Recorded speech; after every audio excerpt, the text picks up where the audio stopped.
My name's Neil. Lovely to see you.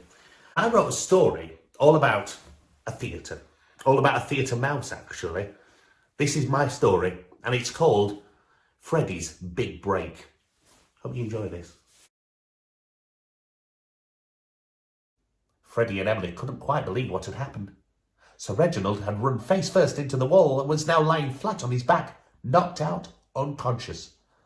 The ginger and white furry lump huddled against the wall and was breathing deeply.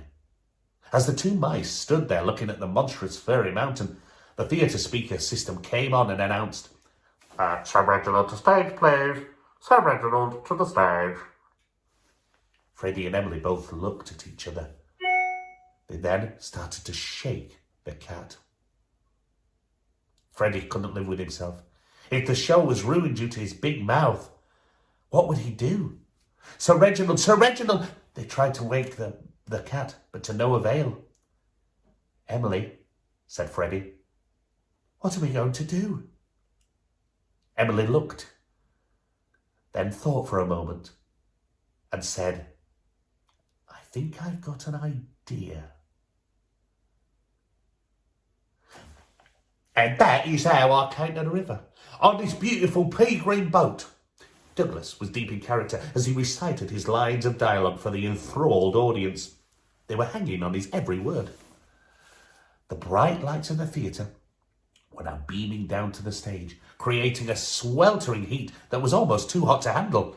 However, Douglas was delivering those lines like he hadn't got a care in the world. Nothing was going to break his concentration, especially not the warm glow of the theatre's lighting system. The packed auditorium was fixed intently on the masterclass of acting. Not a word, look, or facial expression was missed as he mesmerised each and every seat. "But enough about me," said Douglas, deep in his role. "Let us go now to my dear friend who lives here at number 12 Puddleby Lane." The owl raised his wing to present the door of the facade of the tiny cottage, complete with two tiny little windows and a tiny little door. "Here lives my friend, and his name is Pussycat." Douglas tapped his wing on the door and recited in verse, "Rat-a-tat-tat, rat-a-tat-tat, are you home, dear Pussycat?" Then he smiled proudly and stood waiting for the rehearsed response. But nothing happened. There was no reply. Douglas momentarily broke character as he looked off to the side of the stage to see various members of the stage crew looking just as puzzled as him. What was going on? Douglas started to look confused, but thankfully the audience had no idea what was going on, so he delivered the cue line again, only this time his voice was louder and his tone slightly more urgent. "Rat-a-tat-tat, rat-a-tat-tat, are you at home, dear Pussycat?" Again, nothing. Douglas could feel tiny beads of sweat beginning to trickle down his forehead. The usually cool and calm performer had started sweating. His heart by now was pounding. His brain was going into overdrive. He had to come up with something to get out of this particularly embarrassing incident.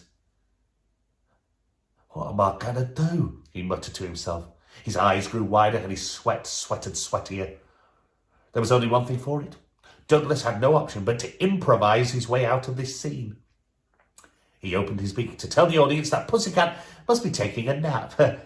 But before the words could leave his mouth, he heard a creaking sound coming from the door behind him.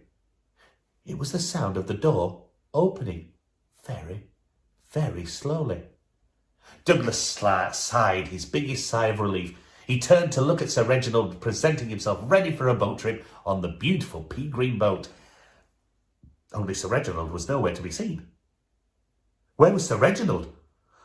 Douglas lowered his gaze as he didn't realise that someone else was stood exactly where Sir Reginald should be.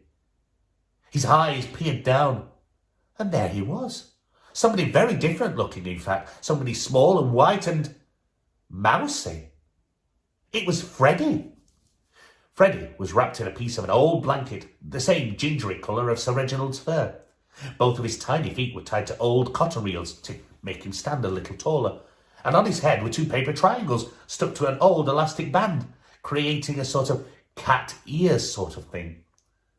The final crazy revelation was the use of 4 pipe cleaners stripped of all their fountain material and stuck under the tiny mouse's nose as long cat whiskers. Freddy was no longer dressed like a mouse. Freddy was now dressed like a cat.